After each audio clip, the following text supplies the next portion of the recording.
Halo semuanya, selamat datang di channel Saratusan Cerita Official. Pada kesempatan kali ini kita akan membahas Hero Part 3. Dan tanpa basa-basi, mari kita langsung gaskan pada alur ceritanya. Cerita dimulai dengan Kim Min Soo yang mendatangi Jung Sung setelah dia berhasil mengalahkannya sembari memasang wajah dingin penuh penindasan. Jung Sung sudah sangat lemah, sirahnya telah hancur dan banyak darah yang keluar dari kepalanya.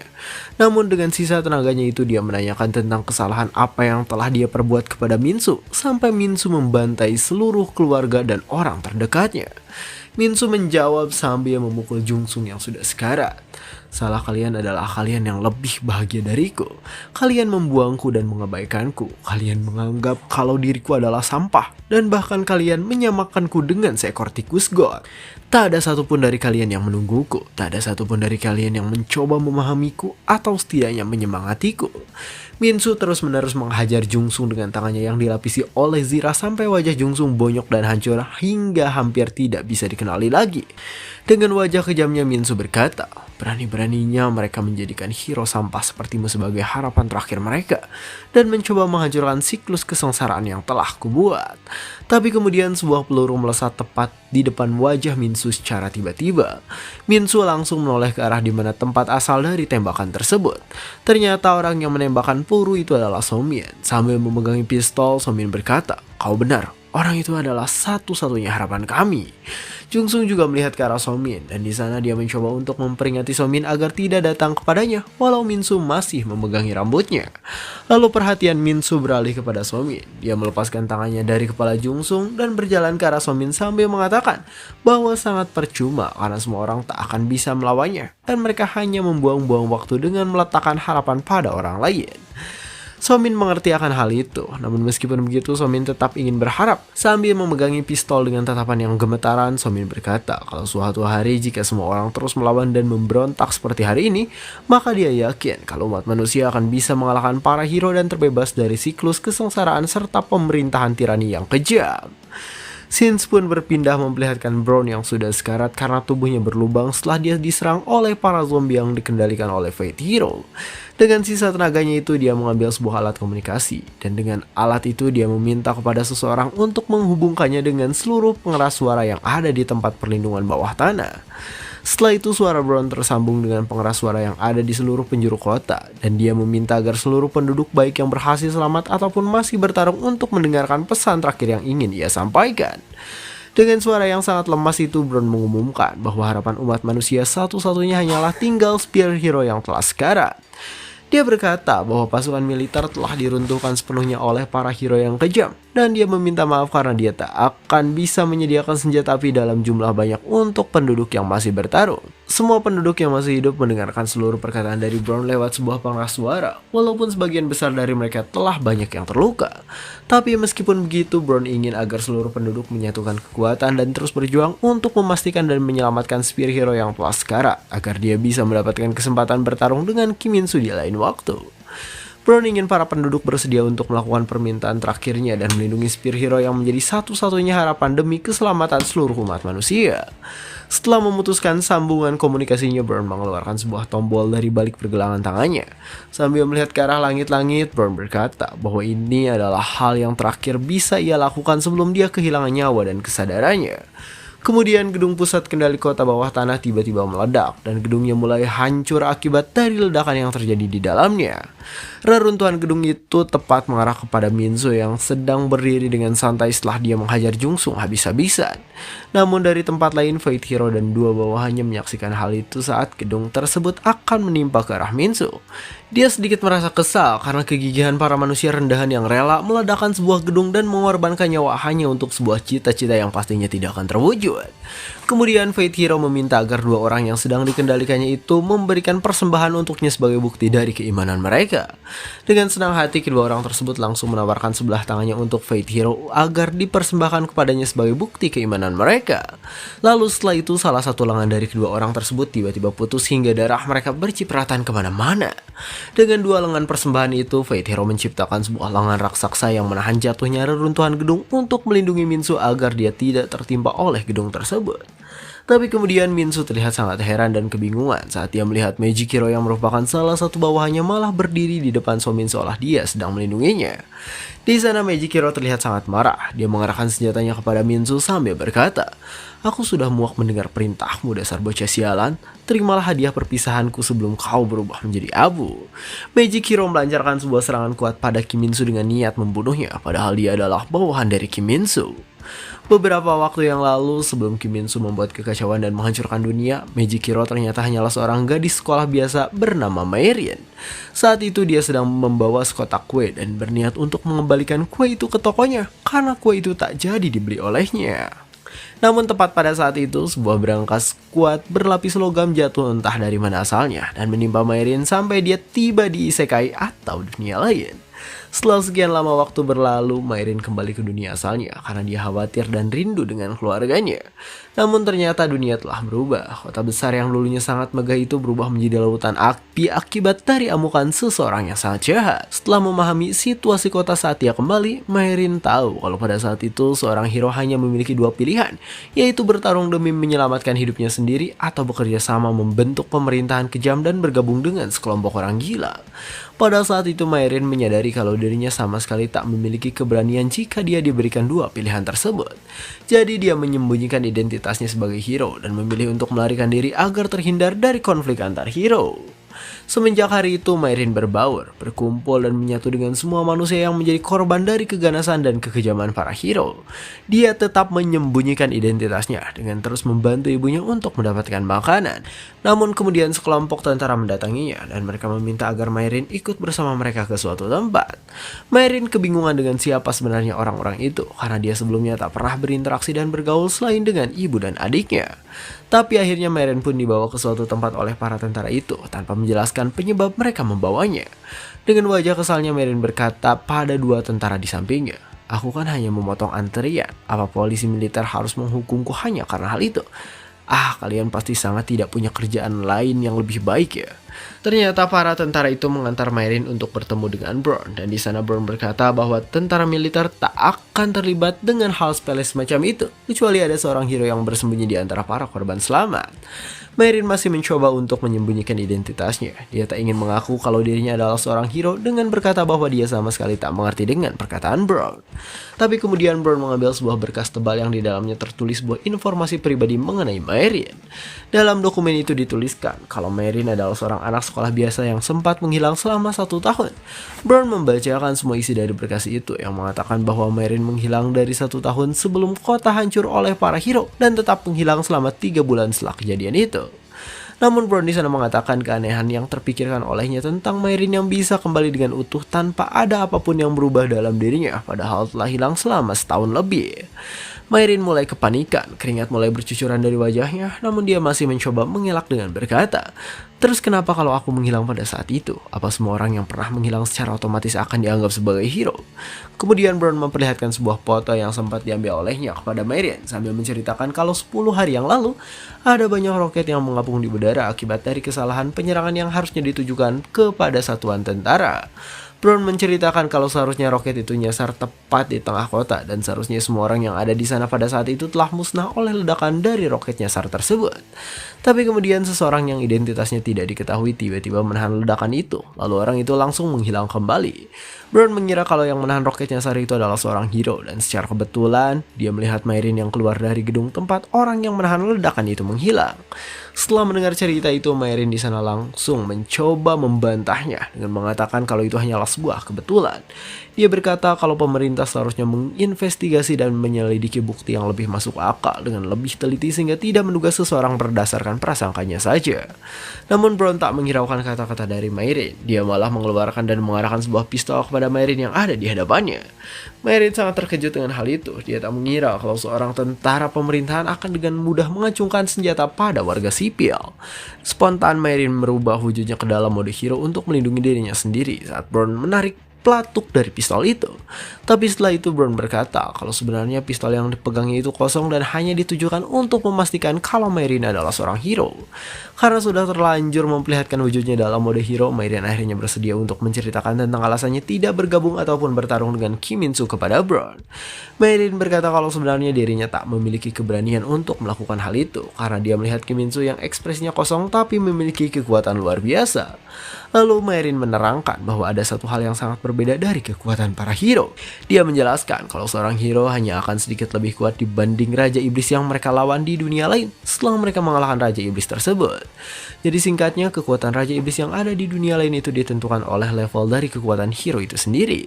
Jika hero tersebut memiliki level kekuatan yang tinggi, maka Raja Iblis yang dilawannya pun akan memiliki kekuatan yang setara dengan hero tersebut.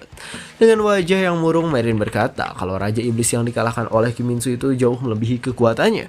Bahkan semua hero yang melawan Raja Iblis itu mati seketika tanpa bisa meninggalkan sedikit pun luka goresan. Begitu juga sebaliknya, semua Raja Iblis yang dilawan oleh Kim Min Soo juga mati. Dan pada akhirnya Kim Min Soo berhasil mengalahkan Raja Iblis terkuat yang telah membunuh ratusan hero tersebut. Dengan pemikirannya yang seperti itu, Mayrin selama ini sudah mengetahui kalau peperangan ini dimulai dengan keuntungan yang tidak adil karena Kim Min Soo memiliki kekuatan yang luar biasa. Kemudian setelah mendengar semua penjelasan Mayrin, Brown di sana bertanya, jadi kau terus melarikan diri selama ini? Apa kau tidak keberatan kalau dunia ini dan seluruh isinya hancur? Mayrin menjawab kalau dirinya sama sekali tak merasa seperti itu. Dengan wajah yang murung, dia menjelaskan kalau ibunya terus sakit-sakitan selama berjalan dan adiknya bahkan terus-terusan menangis setiap malam karena dia melihat temannya yang terbunuh di depan matanya sendiri. Mayrin berkata kalau dirinya hanya tidak ingin mati dalam keadaan yang kacau seperti ini. Dia tak tahu siapa lagi yang akan melindungi keluarganya jika dia mati. Lalu dia berkata sambil menangis, hanya karena aku adalah seorang hero bukan berarti aku punya keberanian yang besar untuk menantang Sword Hero dan kemudian mati dengan meninggalkan keluargaku yang kesulitan. Dengan santainya Brown menanggapi hal itu dan menyuruh Mayrin untuk menyelamatkan dunia tanpa dirinya yang harus mati dengan bergabung pada kelompok Kim Min Soo. Mayrin sangat terkejut saat mendengar hal itu. Dia tak mengira kalau Brown akan menyuruhnya untuk bergabung dengan Kim Min Soo yang seharusnya justru dia akan mati jika bergabung dengan party Sword Hero. Namun kemudian Brown kembali menjelaskan kalau Kim Min Soo pastinya tak mengetahui secara pasti tentang kapan dan berapa lama Mayrin menghilang. Jadi di sana Brown menyarankan agar Mayrin berpura-pura seolah dirinya baru saja kembali ke dunia ini, lalu meyakinkan Kim Min Soo agar bisa bergabung dengannya. Seorang tentara yang ada di sana kemudian memberikan sebuah berkas kepada Mayrin yang isinya adalah sebuah misi untuk Mayrin sebagai agen mata-mata bagi organisasi pemerintah. Lalu setelah itu Brown menyuruh Mayrin untuk menghancurkan markas militer sementara yang sekarang sedang mereka tempati untuk meyakinkan Kim Min Soo agar Mayrin bisa diterima di dalam partiannya. Selain itu Brown juga berkata kalau dirinya tak meminta hal ini dengan cuma-cuma. Sebagai ganti dari Mayrin yang bersedia untuk menjadi agen pemerintah, Brown berjanji untuk mengevakuasi keluarganya ke perairan internasional dan mengutus penjaga untuk melindungi mereka serta akan menyembuhkan dan mengobati penyakit milik ibu Mayrin. Mayrin di sana sudah bersedia untuk bekerja sama dengan syarat keluarganya harus aman, namun dia masih mencemaskan sesuatu tentang dirinya yang tak akan mungkin bisa membunuh Kim Min Soo. Namun Brown langsung memotong perkataannya dengan berkata kalau dirinya tak meminta Mayrin untuk melakukan hal yang gegabah seperti membunuh Kim Min Soo. Brown kembali menegaskan kalau dirinya hanya meminta Mayrin untuk menjadi kartu tersembunyi. Lalu ketika pemerintah telah menemukan cara untuk menghabisi Kim Min Soo, Mayrin akan menjadi kartu as yang melindungi dan mendukung cara itu agar umat manusia bisa terbebas dari belenggu kesengsaraan yang ditebarkan oleh Kim Min Soo. Selama Mayrin melihat Jung Sung yang bertarung mempertaruhkan nyawanya hingga bisa sedikit memojokkan Kim Min Soo walaupun berakhir kalah, dia berpikir kalau Jung Sung adalah satu-satunya orang yang bisa menghabisi Kim Min Soo. Lalu setelah berpikir seperti itu, dia memilih untuk melindungi Jung Sung karena pemerintah selama ini telah mempercayainya dan mereka sudah menjamin keselamatan keluarganya. Dengan berdasarkan pada rasa balas budinya, Mayrin akhirnya melancarkan serangan kuat ke arah Min Soo hingga membuatnya sedikit kesulitan saat ia menahan serangan dahsyat tersebut. Sambil terus memperkuat serangannya, Mayrin berteriak, "Jangan lupakan aku sialan, aku juga adalah seorang hero." Sementara itu, Jung Sung dalam keadaannya yang sekarat dan tak bisa melakukan apapun. Dia terlalu banyak mengeluarkan darah dan bahkan dia kehilangan sebelah tangannya. Jung Sung mengingat kembali semua kerja kerasnya selama ini. Dia telah berhasil menusuk sebanyak 117.000 kali, memotong 57.000 kali, bahkan dia selalu berlatih sampai dirinya pingsan sebanyak 297 kali. Bersamaan dengan latihannya itu, Jung Sung telah melewati berbagai macam pertempuran yang membuatnya sekarat dan hampir mati sebanyak 13 kali. Karena itulah pada tubuhnya terdapat banyak luka yang berjumlah sekitar 84 bekas luka. Selama ini Jung Sung entah bagaimana selalu bisa melewati semua rintangan yang dihadapinya hingga musuh yang telah dihancurkannya sekarang berjumlah 1744 mayat. Jung Sung rela meninggalkan sisi kemanusiaannya dengan membantai semua musuhnya hingga saat ini. Dia selalu berdiri di atas tumpukan mayat dari para monster yang pernah ia bantai. Jung Sung mencoba mengingat kembali tujuannya dengan mengingat banyaknya mayat yang tertumpuk di bawah kakinya. Hari demi hari dia lewati dengan mengorbankan nyawanya untuk membalaskan dendam keluarganya yang telah tiada. Namun sekarang Jung Sung tak tahu dengan alasan dia melakukan itu semua. Dia tak tahu apa arti dari dirinya yang telah bekerja keras dan menebas semua musuh yang ia hadapi selama ini. Karena dia bahkan tak bisa melindungi keluarganya sendiri apalagi membalaskan dendam mereka. Sekian banyak tombak legendary yang telah ia pakai, lalu zirah yang dia rebut dari kekuatan Raja Iblis yang dia lawan di dunia lain, dia merasa putus asa karena meskipun dia telah menggunakan semua kekuatan yang ia miliki, dia tetap tak bisa mengalahkan Kim Min Soo dan malah jatuh dalam jurang keputusasaan tanpa adanya sebuah tujuan. Setelah dia membakar emosinya dan melatih dengan keras hingga melewati batasan dirinya sendiri, Jung Sung sadar akan ketidakmampuannya di hadapan Kim Min Soo. Karena dengan begitu banyak yang dia korbankan, dia hanya bisa meninggalkan bekas luka ringan kepada Kim Min Soo dan malah membuatnya semakin marah. Jung Sung rasa semua itu tak ada gunanya sama sekali dan dia tenggelam dalam lautan keputusasaan. Jung Sung sudah lelah, dia mengeluarkan lidah dari dalam mulutnya ketika dia berpikir kalau sudah tak ada cara lain untuk mengalahkan Kim Min Soo apalagi membalaskan dendamnya. Seketika air mata mulai membasahi wajahnya saat dia sadar kalau inilah kenyataan pahit yang harus dia terima. Sambil menangis, Jung Sung meminta maaf saat dia mengingat kembali wajah orang-orang yang telah mati baik keluarganya maupun orang yang pernah berjuang bersamanya. Tapi kemudian Jung Sung membuka matanya perlahan-lahan dan di sana ia melihat Somin yang tersenyum seolah lega karena melihat dirinya yang ternyata belum kehilangan kesadaran. Saat tahu kalau Jung Sung masih sadar, Maerin dengan cepat segera terbang ke arahnya untuk menyelamatkan Jung Sung yang merupakan satu-satunya harapan umat manusia yang tersisa. Setelah sampai di sana, Maerin segera mengangkat tubuh Jung Sung perlahan-lahan dan dia langsung membawanya terbang untuk pergi dari tempat itu. Sedangkan Somin ditinggalkan di kota tersebut dan akhirnya mereka berdua harus dipisahkan oleh sesuatu bernama takdir. Maerin sedikit kesusahan saat membawa tubuh Jung Sung di udara karena tubuh Jung Sung sangatlah berat. Sambil terus bersusah payah mempertahankan Jung Sung yang sedang dibawanya, Maerin memerintahkan Jung Sung untuk menekan ludahnya agar kesadarannya tidak hilang di tengah jalan. Di samping itu, Reformation Hero melihat Maerin yang membawa Jung Sung kabur dari tempat itu dan dia langsung yakin kalau Magic Hero telah berkhianat. Reformation Hero mengaktifkan kekuatannya untuk meretas semua pengeras suara yang ada di kota bawah tanah dan memerintahkan semua hero untuk membunuh Magic Hero yang saat ini sudah berkhianat dengan mencoba untuk membawa kabur Spear Hero. Dia mengunci Maerin sebagai target pemusnahannya dan seketika dia langsung menembakkan rudal-rudal berkecepatan tinggi untuk menghabisi Maerin yang sedang membawa Jung Sung di udara. Namun untungnya Maerin masih bisa menghindari serangan rudal itu dan rudalnya meledak saat mengenai gedung tinggi yang ada di sana. Dengan seluruh kemampuannya, Maerin terus mengelak dan menghindari semua rudal yang mengarah kepadanya, walaupun sebenarnya energi yang ia miliki sudah hampir habis. Tapi tersisa satu rudal yang masih tetap mengejar Maerin yang sudah kelelahan itu. Dengan sisa kekuatannya, Maerin mencoba membuat sebuah barrier untuk menahan ledakan rudal tersebut, karena dia pikir kalau dirinya sudah tak bisa menghindari rudal itu. Lalu kemudian rudalnya pun akhirnya meledak di udara saat rudal itu mengenai targetnya. Untungnya di detik-detik terakhir sebelum rudal itu meledak, Maerin berhasil menciptakan sebuah barrier sehingga ia berhasil selamat dari ledakan rudal yang dikirim oleh Reformation Hero. Tapi tak berakhir sampai di sana, Martial Hero dengan kemampuan bela dirinya melompat dari gedung ke gedung untuk menjangkau Maerin sambil diikuti oleh Iron Hero yang ada di belakangnya. Namun tiba-tiba ada seseorang yang melompat dari dalam gedung itu tepat di samping Martial Hero yang sedang berusaha untuk menjangkau Maerin. Sontak Maerin dan Martial Hero di sana terkejut karena mereka sama sekali tidak menyangka kalau akan ada seseorang yang melompat dari gedung tersebut. Orang itu memegang sebuah bom di tangannya. Dia melihat ke arah Jung Sung yang sedang digendong oleh Maerin lalu ia berkata, "Kau harus hidup. Kau adalah satu-satunya harapan kami." Setelah itu bom yang dipegang oleh orang tersebut langsung meledak saat dia menekan pelatuknya dan membuatnya menjadi sebuah bom bunuh diri yang berhasil menjauhkan Martial Hero dari Maerin. Martial Hero di sana terpental ke arah bebatuan karena hempasan dari ledakan tersebut. Tapi kemudian banyak sekali tangan yang muncul dari balik bebatuan itu untuk memegangi Martial Hero.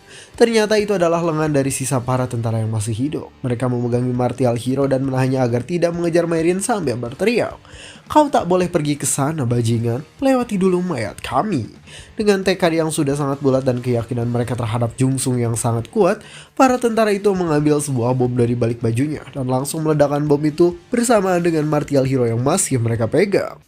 Gedung-gedung itu kini berubah menjadi reruntuhan setelah terkena ledakan yang dahsyat. Para hero di sana kebingungan. Mereka tak bisa menerima fakta bahwa manusia yang awalnya begitu ketakutan untuk melawan, sekarang mereka secara terang-terangan berani untuk menghadapi sebuah kematian, seolah mereka lupa dengan rasa takut yang selama ini diterorkan oleh para hero. Di sana Iron Hero masih terus berusaha mengejar Merin yang telah membawa Jungsung. Namun saat dia sedang berlari, tiba-tiba sebuah truk datang untuk menghentikan langkahnya. Seseorang yang ada dalam truk itu hanyalah seorang manusia biasa. Dia bahkan berani mengorbankan nyawanya sendiri demi sebuah momen singkat dan dambaan kepada harapan yang bahkan belum tentu akan terjadi. Dengan kekuatan tubuhnya yang keras, Iron Hero langsung membelah truk itu menjadi dua. Tapi setelah itu, sebuah kendaraan yang dipenuhi bahan peledak muncul tepat saat dia baru saja selesai berurusan dengan truk yang menerjang ke arahnya. Iron Hero dibuat kesal oleh para manusia yang selama ini dia anggap sebagai serangga. Di sana dia mengumpulkan seluruh kekuatannya untuk menghancurkan kendaraan tersebut, dan dia langsung menghentikan kendaraan itu dengan tinjunya sambil berkata, "Dasar kutu rendahan, menyerahlah, kalian sudah pasti kalah." Namun karena kendaraan itu dihancurkan, bahan peledak yang ada di dalamnya mulai berterbangan keluar seolah bahan peledak itu ingin menutupi Iron Hero. Dari dalam kendaraan itu ada seseorang yang juga terkena dampak dari serangan Iron Hero. Tapi di luar dugaan, orang itu di sana malah tersenyum walau kepalanya sudah mengeluarkan banyak darah.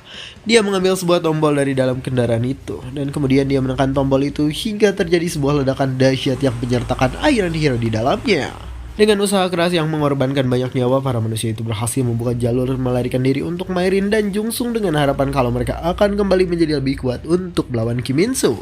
Tapi ternyata drama kejar-kejaran itu belum berakhir. Vampir Hero mulai ikut serta mengejar Merin dengan terbang di udara menggunakan sayap yang terbuat dari darah dengan kekuatannya. Sambil terus berusaha mengejar Merin di udara, Vampir Hero berkata, "Hero pengkhianat, aku tak akan membiarkanmu pergi dari tempat ini dengan mudah." Lalu Vampir Hero kemudian menyayat tangannya sendiri hingga banyak darah keluar dari tangannya. Tapi kemudian darah itu langsung dikendalikan olehnya, dan dia membuat sebuah busur panah yang terbuat dari darah miliknya sendiri. Kemudian Vampir Hero menembakkan banyak anak panah berwarna merah darah itu untuk menjatuhkan Magic Hero di udara. Namun Merin masih beruntung, dia masih berhasil menghindari semua anak panah yang ditembakkan ke arahnya dengan susah payah. Di sana Merin langsung sadar kalau keluar dari tempat itu tidak akan mudah. Dia mencoba melihat ke arah sekitarnya dan dia berpikir kalau satu-satunya jalan keluar untuknya adalah lubang tempat dia pertama kali datang yang dibuat oleh Reformation Hero. Namun itu pun tak akan mudah karena Merin tahu kalau tepat di bawah lubang jalan keluar itu ada Kiminsu yang sedang dirawat lukanya oleh Fight Hero. Merin melihat ke arah bentangan jalan keluar yang ada di atas kepalanya. Namun bentangan itu sangat sempit dan akan sangat beresiko jika dia membawa Jungsung melewati jalan itu untuk keluar, karena banyak sekali puing-puing yang berjatuhan dari jalan keluar tersebut. Merin terus memikirkan cara agar dirinya bisa keluar dan lolos dari kejaran para hero. Tanpa dia sadari kalau di belakangnya Vampir Hero telah kembali melancarkan serangannya yang sangat kuat. Serangan itu sedikit mengenai Merin yang sedang terbang. Setelah dia berusaha untuk menghindari serangan itu sambil berpikir kalau mereka akan tertangkap jika hanya terbang berputar-putar tanpa adanya jalan keluar. Tapi kemudian saat Merin masih sibuk menghindari serangan yang diarahkan kepadanya oleh Vampir Hero, dia melihat sesuatu.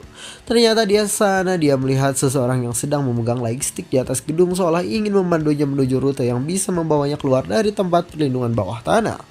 Merin yang telah menyadari hal itu tanpa lama-lama langsung mengikuti arahan dari orang tersebut dan melesat ke arah jalur yang ditunjukkan oleh orang itu. Merin memusatkan seluruh sisa tenaganya pada kemampuan terbangnya, dan kemudian dia melesat dengan sangat cepat sampai meninggalkan Vampir Hero jauh di belakangnya. Namun Vampir Hero tak menyerah semudah itu. Dia berusaha mengejar Merin sambil berkata dengan wajah kesal, "Padahal aku hampir saja menangkap kelinci bajingan itu, tapi malah ada pemerintah Breaking Sect di sana yang masih hidup." Kejar-kejaran masih terus berlangsung dengan Vampir Hero yang juga meningkatkan kecepatan terbangnya agar bisa mengejar dan menangkap Magic Hero. Sementara itu di dekat lift yang menjadi akses jalan masuk dan keluar utama dari tempat perlindungan, terdapat sekumpulan orang-orang yang selamat beserta para tentara yang tersisa untuk menjaga mereka. Para penduduk selamat yang tersisa di sana berkumpul untuk pergi dari tempat itu, tanpa mereka ketahui kalau takdir yang akan mereka hadapi sangat kejam karena mengharuskan adanya pengorbanan nyawa dari mereka. Salah seorang tentara di sana melapor pada atasannya kalau mereka telah berhasil memandu Magic Hero untuk datang ke tempat itu dengan lancer tanpa gangguan. Orang itu menerima laporannya dan dia menyuruh semua tentara untuk mengumpulkan semua penduduk yang selamat di bawah lift yang menjadi akses keluar masuk dengan berencana untuk mengorbankan penduduk demi menghambat para hero yang mengejar Magic Hero agar Magic Hero dan Spear Hero bisa selamat. Tapi bawahannya itu di sana tiba-tiba mencemaskan sesuatu tentang bagaimana reaksi para penduduk itu jika mereka tiba-tiba harus mengorbankan nyawa mereka sendiri dengan berkumpul di depan lift yang seharusnya menjadi jalur evakuasi untuk mereka. Dia berpikir kalau saja pemerintah menekan dan menyuruh para penduduk untuk mati, maka para penduduk akan memberontak dan itu akan menjadikan mereka pemerintah terburuk yang pernah ada. Tapi atasannya di sana berkata agar menyerahkan hal itu kepada dirinya dan meminta bawahannya untuk memandu dan menjaga Magic Hero yang masih dalam perjalanan menuju ke tempat mereka berada saat ini. Kemudian orang itu berjalan menghampiri sekumpulan penduduk yang sedang berlari di depan lift. Lalu ia berkata, "Para penduduk sekalian, ini adalah lift terakhir yang bisa beroperasi di tempat ini. Lift ini hanya bisa dipakai 1 kali lagi. Dan setelah itu kami akan memotong lift ini untuk memberikan jalur melarikan diri bagi Spirit Hero." Spontan semua orang yang ada di sana tak bisa menerima hal itu begitu saja. Mereka kepanikan karena tiba-tiba mereka diberitahu kalau ternyata mereka tak akan bisa keluar dengan menggunakan lift. Salah seorang dari penduduk di sana mencoba membantah putusan pemerintah dengan berteriak, "Omong kosong macam apa ini? Apa kau tidak lihat berapa banyak orang yang ada di sini? Jadi apa maksudmu kami tidak bisa pergi dari sini dan kami harus menyerahkan nyawa kami begitu saja, ha? Apa kau berpikir kalau kami tak berhak untuk hidup jika kami tidak cukup kuat?" Dengan wajah yang menyeramkan, seseorang dari pemerintah menjawab, "Jika kalian bisa keluar dari sini tanpa adanya Spirit Hero, maka kalian tak akan bisa melindungi diri kalian sendiri. Dan akhirnya kalian pun tetap akan mati selama para hero sialan itu masih ada. Semua orang akan mati dan mengorbankan nyawa di tempat ini termasuk diriku." Semua orang yang ada di sana mulai ketakutan. Keringat dingin keluar dari wajah mereka karena mereka mau tidak mau harus mati dan mengorbankan nyawa untuk Spirit Hero. Namun sekali lagi, orang dari pemerintahan berkata bahwa mereka tidak akan mati sia-sia. Tapi kematian mereka justru akan menjadi titik awal dari harapan yang akan terus berlanjut. Orang itu berkata kalau jika saja Spirit Hero bisa selamat, jika mereka masih bersedia memberikan kesempatan untuk hidup kepada Spirit Hero dengan mengorbankan nyawa, maka umat manusia setidaknya akan memiliki kesempatan untuk membangun masa depan yang tidak dihancurkan oleh Sword Hero. Semua orang itu mulai mengerti dengan apa yang dikatakan oleh pemerintah. Mereka mau tidak mau harus mengorbankan nyawa demi masa depan umat manusia. Namun di sana juga terdapat banyak anak kecil yang masih tidak mengetahui apapun dan hanya bisa menangis saat melihat kekacauan yang terjadi di tempat perlindungan bawah tanah. Sekali lagi pemerintah memohon kepada semua orang yang ada di sana untuk memberikan hidup mereka dan berjuang melawan para hero kejam bersama dengan organisasi pemerintah. Di samping itu beberapa orang telah masuk ke dalam lift. Seorang pria muda di sana tampak murung setelah dia mendengarkan semua ucapan yang dikatakan oleh seseorang yang berasal dari organisasi pemerintah. Kemudian setelah itu dia membulatkan tekadnya dan keluar dari lift itu lalu memberikan tempat miliknya kepada seorang bayi kecil agar bayi itu bisa selamat dan menjadi seseorang yang membawa harapan di masa depan. Dia pun akhirnya memasukkan bayi itu ke dalam lift bersama dengan orang-orang yang akan pergi untuk menyelamatkannya. Setelah melihat seseorang yang rela memberikan tempatnya kepada anak kecil, para pemuda yang telah masuk ke dalam lift itu mulai sedikit canggung dan akhirnya mereka pun memutuskan untuk melakukan hal yang sama dengan pria sebelumnya. Pada akhirnya semua pemuda yang tadi telah masuk ke dalam lift itu keluar dan mereka memberikan tempat mereka kepada anak-anak dan lansia, lalu lebih memilih untuk mengorbankan nyawa mereka sendiri. Setelah itu para penduduk yang tersisa membangun sebuah benteng bersama dengan para tentara untuk menghalau dan menghalangi para hero yang berusaha untuk mengejar Magic Hero. Tak lama kemudian Magic Hero muncul di tempat di mana para penduduk dan para tentara telah bersiap membangun barrier untuk mengulur waktu agar Magic dan Spirit Hero bisa selamat. Sambil terus terbang di udara, Merin melihat ke arah semua orang yang sudah bersiap untuk mengorbankan nyawa mereka. Merin dengan wajah sedihnya meminta maaf kepada semua orang karena dia tahu kalau semua orang yang tersisa di sana akan terbunuh dan dibantai oleh para hero yang sedang mengejarnya. Setelah itu Merin langsung masuk ke dalam jalur lift dan melesat ke atas permukaan untuk melarikan diri bersama dengan Jungsung yang sudah sekarat. Sementara itu 3.000 orang terakhir yang ada di tempat perlindungan bertarung dengan mengorbankan nyawa dan mengerahkan semua yang mereka miliki untuk menghambat para hero yang ingin mengejar Merin. Namun hasilnya memang sudah sangat jelas. Mereka dengan mudah dibasmi dan dibantai oleh para hero dengan menggunakan seluruh kekuatan mereka. Semua penduduk dan pemerintah yang terlibat rela menyerahkan nyawa mereka hanya untuk membeli waktu selama 5 menit. Beberapa saat kemudian di sebuah pulau terlantar di perairan Indonesia, Merin telah berhasil keluar dari situasi yang menegangkan dan membawa Jungsung yang sudah sekarat ke pulau terlantar tersebut. 50.000 nyawa dari orang lain dikorbankan hanya untuk menyelamatkan satu orang yang menjadi harapan terakhir mereka untuk menghapuskan pemerintah tirani kejam di bawah kekuasaan Kim Min-soo. Lalu tak lama kemudian seseorang berjalan ke arah mereka. Orang itu terlihat seperti rusa saat dia berjalan di tengah gelapnya malam. Tapi ternyata orang itu adalah salah satu hero yang bekerja sama dengan organisasi pemerintah. Di sana ia tampak lega saat melihat Merin dan Jungsung berhasil selamat dari situasi genting yang telah terjadi. Lalu dia berkata sambil tersenyum, "Syukurlah, kalian berhasil selamat. Scenes berpindah memperlihatkan para pejabat pemerintah Amerika Serikat yang sedang mengatakan rapat di dalam Gedung Putih terkait pembantaian dan runtuhnya pemerintahan Korea setelah mereka mendapat informasi kalau jalur komunikasi dengan rekonstruksi pemerintah Korea terputus. Karena runtuhnya pemerintahan Korea, maka 7.000 anggota militer yang dimiliki oleh Korea serta para pejabat tinggi dan para warga yang mereka lindungi dianggap telah tewas penuhnya oleh pemerintahan internasional. Kemudian seseorang yang memimpin rapat tersebut menayangkan video ketika para hero yang berkuasa masuk ke dalam tempat perlindungan dan menjadi penyebab hancurnya tempat perlindungan tersebut. Namun di sana dia mengatakan kalau pertempuran itu tidak seperti pertempuran yang sebelumnya karena ada sebuah faktor X tak terduga yang muncul pada pertempuran itu. Faktor X itu adalah seorang hero yang menentang dan melawan Sword Hero hingga berhasil memojokkannya bahkan hampir mengalahkannya. Dia meminta agar semua pejabat yang ada di sana melihat siaran video itu secara keseluruhan untuk memastikan adanya seorang hero yang berjuang melawan Sword Hero yang sudah terkenal akan kekejamannya. Setelah melihat video itu, semua orang yang ada di sana tampak ragu. Mereka bertanya tentang keaslian video tersebut karena ingin memastikan kalau video tersebut bukan sesuatu yang dibuat-buat. Kemudian sang pemimpin rapat menjelaskan bahwa video itu dikirim ke Amerika oleh seorang agen Korea yang mempertaruhkan nyawanya sehingga dia bisa menjamin keaslian dari video tersebut. Lalu setelah yakin akan keaslian video itu, sang presiden Amerika yang sedang menjabat saat ini menanyakan tentang lokasi dari keberadaan orang yang berani melawan Sword Hero. Si pemimpin rapat menjawab dengan ekspresi yang ragu bahwa kemungkinan saat ini orang itu sedang berada di sebuah pulau yang ada di Indonesia. Scenes berpindah kembali memperlihatkan Marin dan Lucy yang sedang menggendong Jungsung menuju tengah hutan untuk mengamankannya agar tak ditemukan oleh siapapun yang ingin membunuhnya. Lucy menidurkan Marin dan Jungsung di tengah hutan dan kemudian dia memeriksa kondisi Jungsung yang terlihat sudah sangat parah. Setelah itu dia mengambil sebuah benih kecil dari sakunya dan menanamkan benih itu ke dalam tanah. Lalu seketika banyak tumbuhan yang mulai tumbuh dari benih tersebut hingga bisa mengangkat Jungsung dan juga Marin yang sedang terbaring. Tumbuhan itu berubah menjadi sebuah tempat tidur yang cukup layak sebagai tempat istirahat bagi mereka yang sedang berjuang melarikan diri dari amukan para hero saat mereka ada di Korea. Tak lama kemudian tumbuhan yang baru tumbuh itu mengeluarkan sebuah cahaya hijau dan Lucy di sana langsung merawat mereka berdua dengan kekuatannya. Dengan keadaan yang setengah sadar, Jungsung menanyakan alasan kenapa Lucy berusaha untuk menyembuhkan lukanya, padahal dia sudah kalah dari Sword Hero.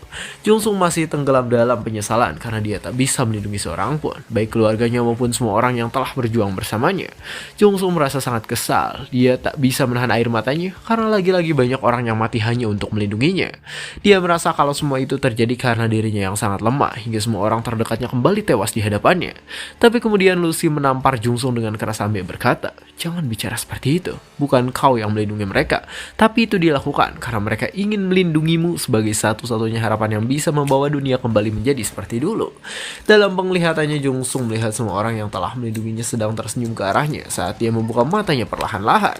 Karena melihat hal itu, Jungsung kembali merasa gagal setelah membuat semua orang yang mengorbankan nyawa hanya untuk melindunginya. Sementara itu masih di dalam Gedung Putih, sang presiden menanyakan tentang tindakan apa yang harus mereka lakukan terkait dengan runtuhnya pemerintah Korea. Salah seorang jenderal berkata kalau ada lebih dari 5 juta korban selamat dari Korea yang mengungsi ke Amerika Serikat. Dan dia mengatakan kalau kabar runtuhnya pemerintahan Korea cepat atau lambat akan segera tersebar melalui media. Presiden menyimpulkan jika saja hal itu sudah tersebar maka akan terjadi sebuah keributan besar di tengah masyarakat Amerika. Dan bahkan juga dengan negara lain yang mungkin saja akan mengalami nasib yang sama seperti Korea. Dan ternyata benar saja, tak lama kemudian sebuah media berita telah menyiarkan kondisi terkait Korea yang telah dihancurkan kepada warga Amerika Serikat. Semua orang yang melihat berita itu tampak terkejut. Kecemasan mulai dirasakan oleh mereka karena bisa saja Amerika juga akan hancur oleh serangan para hero. Bahkan sebelumnya saat mereka sedang mengadakan rapat PBB, banyak dari petinggi negara yang bergabung dalam PBB mengajukan untuk menyerang dan meluncurkan misil serta roket ke Korea untuk membasmi para hero yang mulai meresahkan dunia. Karena topik pembicaraan itu, rapat PBB saat itu sangat kacau. Semua orang yang ikut serta dalam rapat tersebut meminta untuk melakukan penyerangan karena mereka khawatir jika para hero juga akan menginvasi negara mereka. Berdasarkan semua yang telah terjadi, seorang jenderal kemudian menyarankan kepada presiden untuk melakukan serangan lebih dulu sebelum para hero menyerang negara mereka. Spontan semua tokoh yang ada dalam rapat itu langsung menentang rencana tersebut karena mereka merasa tidak mungkin kalau harus mengirim pasukan yang lebih banyak tanpa hasil yang jelas. Selain itu mereka juga mencemaskan reaksi warga yang pastinya akan menjadi sebuah keributan ketika mereka melakukan hal tersebut.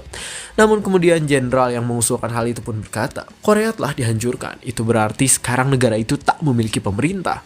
Selain itu kita juga bisa menganggap kalau sebagian warga negara mereka telah tewas dalam dalam pembantaian yang dilakukan oleh para hero. Kita harus menggunakan seluruh amunisi yang kita miliki untuk menghanguskan para hero saat mereka berkumpul dalam satu tempat, termasuk juga dengan senjata nuklir terbaru kita yang harus ditembakkan dari luar angkasa untuk memastikan kepunahan para hero. Beberapa saat kemudian di stasiun luar angkasa, seseorang mendengar suara pesan yang dikirim dari bumi terkait penembakan senjata nuklir yang harus mereka lakukan. Orang itu langsung memberitahu semua staf yang ada di stasiun luar angkasa kalau dirinya telah menerima perintah dari presiden untuk melakukan peluncuran senjata nuklir pada koordinat yang telah ditentukan. Bersamaan di waktu itu, 3.000 manusia yang tersisa di perlindungan bawah tanah telah habis dibasmi oleh para hero sampai mayat mereka berserakan di mana-mana.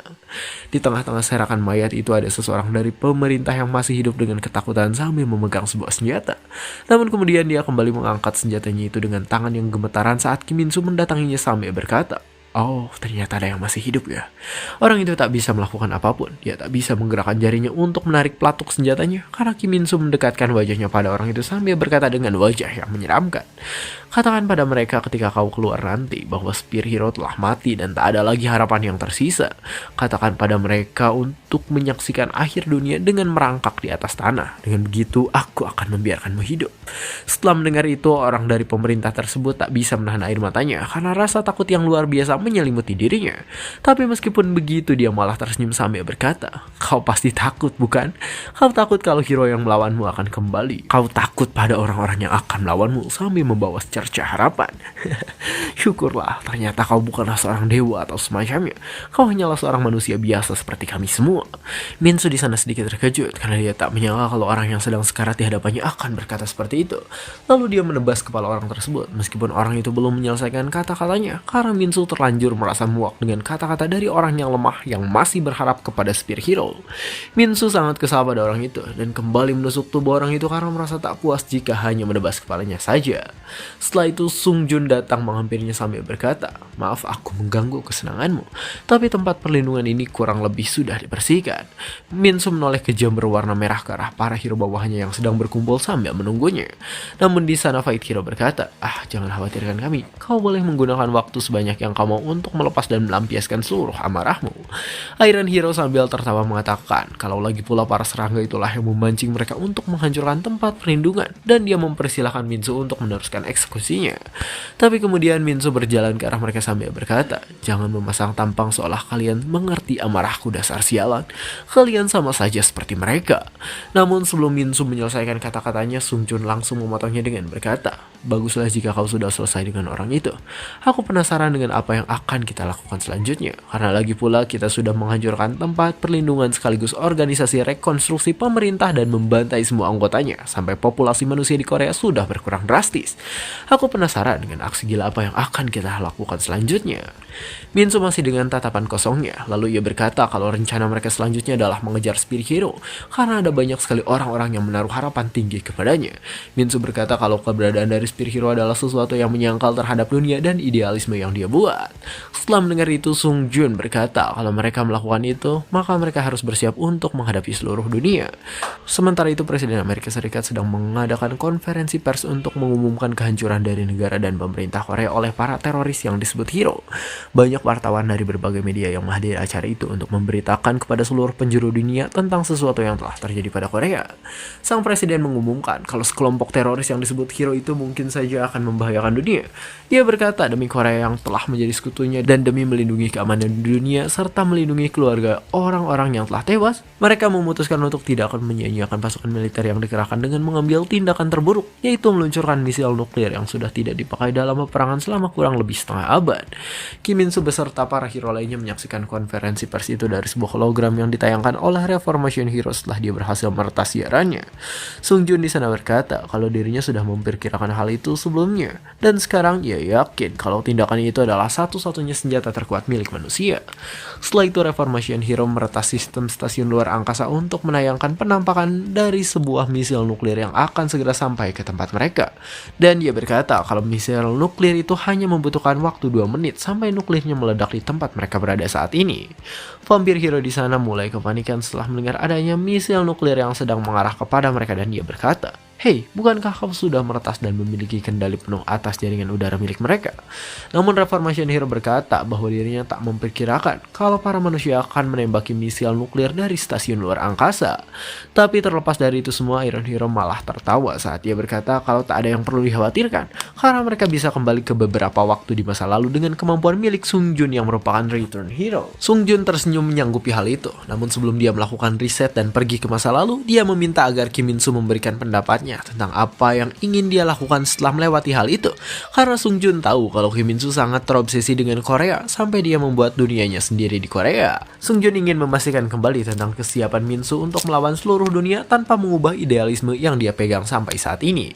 Dengan tatapan dinginnya itu, Min Soo berkata, "Merekalah yang melawan dan menentang siklus yang telah kubuat. Mereka akan menanggung sendiri akibatnya." Setelah mendengar perkataan itu, Sung Jun tersenyum dan dia berkata, "Baiklah, berarti saat aku kembali ke masa lalu, kita akan benar-benar menghancurkan dunia." Kemudian sebelum Sung Jun mereset waktu dan pergi ke masa lalu, Reformation Hero meminta agar Sung Jun memberitahu dirinya di masa lalu untuk meretas satelit milik Amerika agar mereka tak bisa menembakkan misil nuklir dari luar angkasa. Setelah itu, para hero di sana terduduk santai sambil melihat ke arah langit dan menunggu kedatangan dari misil nuklir yang akan segera menghantam mereka. Tak lama kemudian, misil nuklir itu telah sampai di tempat para hero untuk meledakkan semua area di sekitar tempat perlindungan. Lalu sebelum ledakannya mencapai ke tempat Min Soo, Sung Jun di sana berkata kepada Min Soo sambil tersenyum, "Ah, Min Soo, aku ingin memberitahumu sesuatu, karena ya lagi pula kau akan kehilangan ingatan saat aku sudah mereset waktunya." Dengan tubuh yang telah terbakar oleh ledakan itu, Sung Jun berkata kepada Min Soo kalau sebenarnya dialah yang telah membunuh orang tua dari Kim Min Soo. Sontak Min Soo sangat marah saat mendengar hal itu. Di saat-saat terakhir ledakan nuklir itu akan mengenainya, Min Soo berteriak, "Sialan kau bangsat!" Tapi kemudian ledakan itu pun sampai ke tempat para hero berada dan meluluh lantakan semua tempat yang ada di sekitar tempat perlindungan bawah tanah beserta dengan semua yang ada di dalamnya. Lalu karena Sung Jun telah mati, waktu pun teriset ke masa lalu oleh kemampuannya yang aktif hanya ketika dia mati. Dan tiba-tiba saja Sung Jun berada di sebuah ruangan saat seseorang telah mengirim rekaman CCTV yang berisi pembantaian yang dilakukan oleh para hero kepada pemerintah Amerika Serikat. Di tengah mayat yang berserakan itu, Sung Jun berniat untuk mengirim sebuah email dalam bahasa Inggris dengan akun milik orang yang telah dia bunuh di belakangnya. Beberapa saat kemudian setelah Sung Jun mereset waktu dan kembali ke masa lalu, para prajurit yang ada di satelit luar angkasa telah mengunci koordinat Korea sebagai target peluncuran misil nuklir yang akan mereka tembakkan. Para prajurit itu sudah memegang kunci peluncuran misil nuklir dan telah siap untuk menembakkan misil tersebut. Setelah mereka memasukkan kuncinya, mereka langsung memulai pelucutan perangkat pada misil nuklir untuk persiapan terakhir sebelum peluncuran. Lalu setelah misil nuklir yang disebut God Hammer itu telah dilucuti, mereka mengirimkan sinyal ke bumi dan menunggu perintah terakhir untuk meluncurkan misil tersebut. Tak lama kemudian muncul perintah dari negara mereka yang mengatakan kalau peluncuran God Hammer telah disetujui. Karena adanya perintah tersebut, mereka langsung segera bersiap meluncurkan misil nuklir dan mereka langsung menekan tombol peluncuran God Hammer. Namun sesuatu yang aneh terjadi, misil nuklir itu sama sekali tak bergerak walaupun mereka sudah menekan tombol peluncurannya. Mereka mulai kebingungan dan kepanikan karena sebuah masalah tiba-tiba muncul di saat-saat genting. Kemudian semua layar yang ada di stasiun luar angkasa itu berubah menjadi ungu dan secara serentak memperlihatkan tayangan dari seseorang. Orang dalam tayangan itu ternyata adalah Reformation Hero dan di sana dia berterima kasih kepada para prajurit karena mereka telah memberikan senjata nuklir itu kepadanya sesaat sebelum misil nuklirnya diluncurkan. Seluruh area beserta senjata yang ada di dalam satelit itu kini telah diretas oleh Reformation Hero dan telah berada di bawah kekuasaannya. Reformation Hero melepaskan misil nuklir yang tadinya akan digunakan oleh pemerintah Amerika. Setelah dia meretas seluruh sistem yang ada di dalam satelit tersebut, lalu mengarahkannya ke semua titik di setiap penjuru dunia. Di waktu yang bersamaan, konferensi pers dari Presiden Amerika Serikat masih terus berlangsung. Dia masih mengumumkan kondisi Korea kepada para wartawan yang menghadiri acara tersebut. Namun kemudian salah seorang penjaga presiden di sana menerima sebuah pesan terkait misil nuklir yang kendalinya telah direbut oleh Reformation Hero dan diarahkan untuk meledak di seluruh penjuru dunia. Setelah itu orang itu pun langsung berlari ke arah presiden dan memberitahunya tentang informasi yang baru saja ia dapatkan. Sontak sang presiden dan semua orang yang ada di sana langsung berlari untuk menyelamatkan diri dari ledakan misil nuklir yang akan segera jatuh di lokasi mereka. Namun saat ia melihat ke arah jendela dari gedung yang sedang ditempatinya, posisi misil nuklir itu sudah berada di atas langit Amerika Serikat dan akan segera meledak dalam beberapa detik kemudian. Lalu setelah itu misil itu pun langsung meledak di tengah kota dan menghancurkan seluruh kota dalam sekejap. Di hari itu 16 misil nuklir dari God Hammer diluncurkan oleh Reformation Hero ke seluruh dunia, termasuk Prancis, China, India, Mesir, dan negara adidaya lainnya, yang membuat hari itu seolah menjadi hari kiamat untuk umat manusia. Sementara itu seorang menteri transportasi dari Amerika bernama Buck Hens sedang berada di tempat lain dan dia tidak terkena efek dari ledakan misil nuklir yang melanda negaranya. Dia di sana sangat kepanikan, tubuhnya gemetaran dan keringat terus keluar dari wajahnya saat dia mendengar informasi kalau sebagian besar dari Amerika Serikat telah hancur oleh ledakan misil nuklir. Setelah itu dia segera dibawa keluar oleh para penjaganya untuk menyelamatkannya. Hens di sana masih kebingungan. Tak ada seorang pun yang mengatakan penjelasan rinci tentang kondisi dari presiden dan wakil presiden yang terkena ledakan tersebut. Lalu akhirnya salah seorang penjaga itu berkata kalau presiden dan wakilnya telah tewas dalam ledakan nuklir tersebut. Penjaganya kemudian menjelaskan kepada Hens kalau God's Hammer dan seluruh satelit militer milik Amerika telah diretas di waktu yang sama, sehingga tak ada yang bisa mereka lakukan untuk mencegah peluncuran misil nuklir tersebut. Dan karena hal itu, seluruh ibu kota dan para kabinet lainnya lenyap tak tersisa. Penjaganya itu berkata kalau Menteri Transportasi sangat beruntung karena dia bisa menghindari dampak dari ledakan nuklir berkat dirinya yang sedang tidak berada di ibu kota. Lalu penjaganya itu berkata kalau Menteri Transportasi harus menjadi presiden yang selanjutnya setelah sang presiden mati karena terkena misil nuklir. Keesokan harinya Hens sudah menduduki jabatan sebagai presiden Amerika dan dia duduk di dalam ruangan yang menjadi tempat dinas bagi seorang presiden. Tak lama kemudian dua orang tentara datang ke dalam ruangannya sambil membawa laptop yang berpenampilan koper. Kedua tentara itu berkata kalau yang mereka bawa adalah kotak peluncuran nuklir yang di dalamnya terdapat daftar dari seluruh jenis nuklir beserta lokasi dan titik peluncurannya. Namun di sana Hens sedikit kebingungan karena tentara itu tak menjelaskan tentang fungsi dari perangkat yang satunya lagi. Kemudian setelah Hens menyadari itu, si tentara langsung menjelaskan kalau itu adalah saluran telepon langsung kepada Reformation Hero. Saat mendengar hal itu, Hens sebagai presiden dari Amerika kebingungan karena yang dia tahu Reformation Hero adalah seorang teroris yang bermarkas di Korea dan seseorang yang menjadi dalang di balik seluruh ledakan nuklir yang terjadi. Hens menanyakan pada mereka tentang alasan kenapa para tentara bisa memiliki saluran telepon langsung kepada Reformation Hero. Kedua tentara itu kemudian menjelaskan kalau sebenarnya Reformation Hero pertama kali muncul pada 100 tahun yang lalu di Eropa dan dia menjadi sosok hero yang mengakhiri Perang Dunia Pertama dan Kedua. Lalu di abad ke-20, Reformation Hero menjadikan Amerika Serikat sebagai kekuatan terbesar yang ada di dunia dan menjadi pemimpin dalam penemuan sains dan teknologi yang masih dipakai di zaman sekarang. Dikatakan kalau setiap 100 tahun seseorang akan terpanggil dan kemudian dipilih menjadi seorang hero di dunia yang berbeda dengan dunia asal mereka. Seorang perempuan yang tertidur di dalam kemah saat perang berlangsung tiba-tiba terbangun di tempat yang tidak diketahui sambil dikelilingi oleh cahaya hijau yang menyinari tempat tidurnya. Saat itu sebuah cyborg menyambut kedatangannya dan cyborg itu memanggilnya dengan sebutan hero. Beberapa waktu telah berlalu, wanita itu kini telah mengubah dirinya sendiri menjadi sebuah cyborg berkat kekuatannya dan dia telah kembali ke dunia asalnya. Sejak saat itu, dia datang dengan membawa perdamaian di masa perang dan mengabdikan dirinya untuk menjadi pionir dalam perkembangan dan inovasi sains. Sung Jun menjelaskan semua itu kepada para hero yang masih berada di tempat perlindungan bawah tanah dengan berkata bahwa para hero di masa lalu itu masih terus hidup hingga saat ini. Karena mendengar penjelasan itu, vampir hero bertanya tentang kemungkinan adanya hero lain di Korea selain mereka. Tapi Iron Hero langsung menyangkalnya dengan berkata kalau hal itu tidak mungkin terjadi karena seorang hero juga adalah manusia dan ketika dia menua dia akan mati oleh usia. Namun Fate Hero di sana langsung mengungkapkan isi pikirannya dengan berkata bahwa tidak mustahil jika seorang hero non manusia bisa hidup lebih dari 100 tahun. Sung Jun membenarkan hal itu dan dia berkata, itu dia, hero yang non manusia kemungkinan masih hidup. Itulah kenapa aku memberitahukan hipotesisku kepada kalian. Sementara itu di sebuah tempat yang ada di California, Amerika Serikat, Presiden Amerika Hens dan para pengawalnya datang ke tempat tersebut untuk menemui Reformation Hero yang terdahulu. Reformation Hero di sana menyambut dengan baik kedatangan presiden dan dia langsung menawarkan dirinya sendiri untuk membantu pemerintah Amerika Serikat dalam memusnahkan para hero yang menjadi dalang di balik terjadinya ledakan nuklir. Presiden berkata kalau sebelumnya dia merasa ragu untuk bertemu dengan Reformation Hero. Namun setelah dia melihat hasil dari inovasi sains yang telah dilakukan oleh Reformation Hero, dia akhirnya yakin untuk mengajak Reformation Hero terdahulu dan membantu pemerintahan Amerika. Setelah itu Reformation Hero kemudian berlutut di depan presiden sambil berkata, presiden yang sebelumnya tidak ingin mengandalkan non-manusia sepertiku. Dia berharap agar umat manusia bisa mengubah dunia dengan mengandalkan kekuatan mereka sendiri. Aku setuju dengan filosofi itu, tapi jika presiden membutuhkan bantuanku, aku tak akan mengecewakanmu. Karena mendengar hal itu, presiden di sana penasaran dan dia menanyakan tentang alasan Reformation Hero bersedia membantunya untuk menyelamatkan negara dan umat manusia. Reformation Hero menjawab kalau bertahun-tahun yang lalu saat dirinya terdampar di medan perang, para tentara dan orang-orang dari Amerika Serikat dengan senang hati menerimanya. Dia berkata kalau hal itulah yang menjadi alasan utamanya untuk mengabdi kepada negara Amerika. Reformation Hero terdahulu yang membantu pemerintah Amerika itu bernama Mary Step Hansen. Di waktu yang bersamaan di sebuah bangunan yang ada di bawah tanah negara Vatikan, sebuah kren terlihat sedang mengangkat sesuatu dari dalam lava. Para pendeta dan pemuka gereja di sana berkumpul untuk mengangkat dan meminta bantuan kepada seseorang yang berada dalam kurungan tersebut.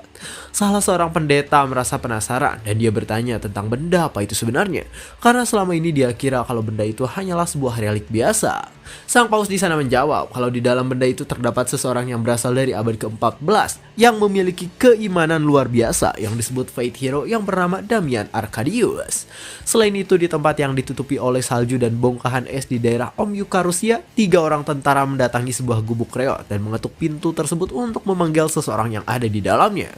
Tak lama kemudian seorang kakek tua yang memakai pakaian militer keluar dari rumah itu.